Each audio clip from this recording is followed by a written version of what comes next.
Okay, that was a long break. The ESPN Daily from ESPN. Good morning! Unanticipated side effect of watching Long Gone Summer. A strong yearning for a 30 for 30 focused solely on Ken Griffey Jr.'s swing. It was just so dang pretty. Turns baseball cap backward. Here's your ESPN Daily. Listen up. NBA players debate the bubble. With sign-off from the Players Union, the NBA's plan for a 22-team restart in Orlando, Florida seemed like it was all systems go. Then a group call surfaced deeper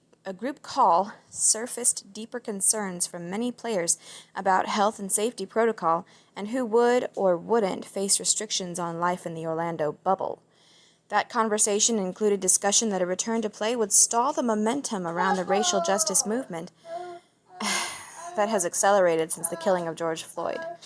On today's episode of the ESPN Daily Podcast, ESPN's Brian Windhorst joins host Mina Kimes to break down what has happened along the path to basketball's comeback, starting with the players' side, then detailing what he knows about the league's plans for coronavirus testing, logistics, and other realities of a late July start. Stays on track. We scrolled Twitter so you don't have to. Learning from the GOAT, soaking up all the knowledge. That's not privilege, is it? Not at all. Everybody gets to work out with Tom Brady. Those white kids get to work out with Tom Brady all the time.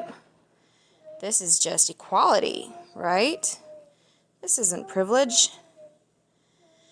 There are probably a lot of cool perks that come along with being primetime son, but getting to work out with Tom Brady has got to be tops. Over the weekend, Brady put Shedeur Sanders, son of Pro Football Hall of Famer Deion Sanders, through a workout.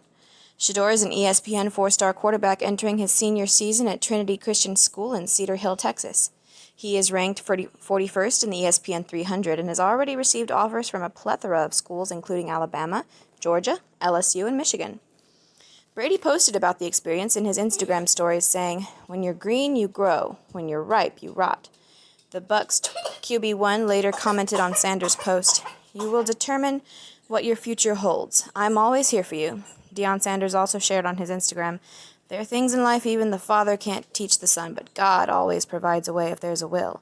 Tom Brady, I thank you, appreciate and love the man, the father, and the athlete you are. This is next level type of stuff." Truth. Proverbs 22:6. Goat talk. Yeah, what Primetime said. Next level type of stuff. Respect. Things to care about. Where are you, baseball?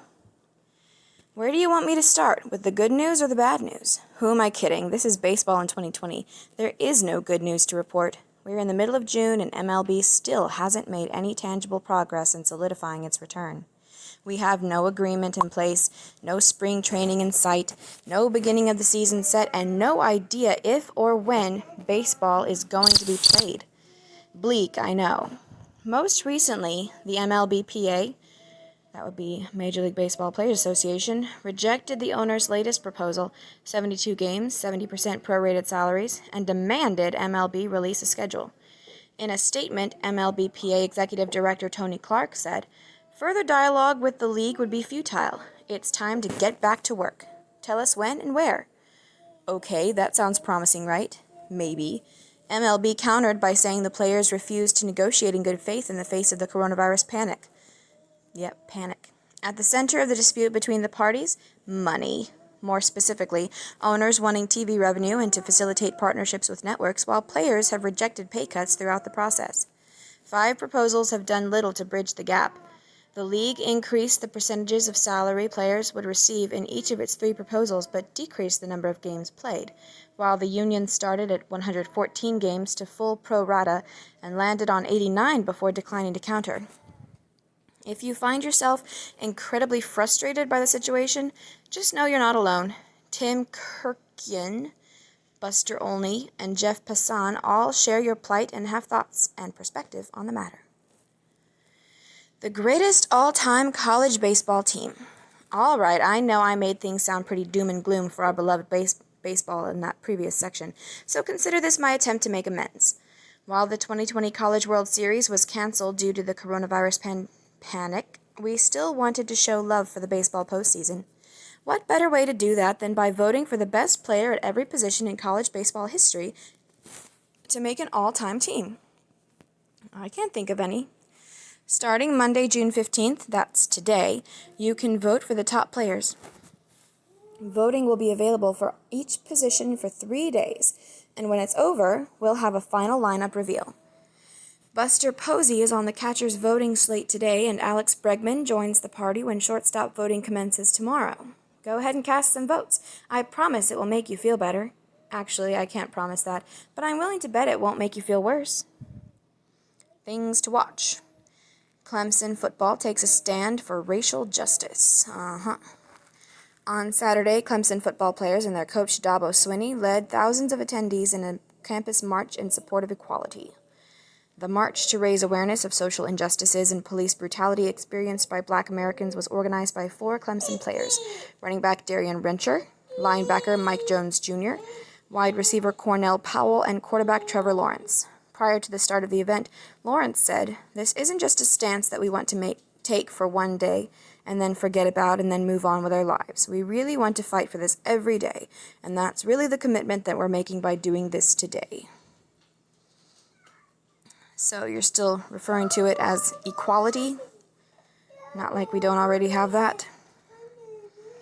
Overheard. Hoopers say what y'all want. If King James said he hoopin', we all hooping. Not personal, only business. Hashtag stay woke. Patrick Beverly via Twitter. Okay. Remember when? Shh. Hey. Shh. Today's sports memory is brought to you by the legend Tim Duncan. On this date in 2003, the big fundamental recorded a triple-double and fell 2 blocks shy of a quadruple-double by tallying 21 points, 20 rebounds, 10 assists, and 8 blocks as the Spurs defeated the Nets to win their second NBA title in franchise history. Oh, it has also been exactly a year since the Lakers put the league on notice by trading for one Anthony Davis. What a time to be alive. Until next time, remember, Rocky II was released 41 years ago on this date. If that's not a good excuse to cue up a tasteful training montage and get after it on a Monday, I don't know what is. This has been your ESPN Daily for June 15th, 2020.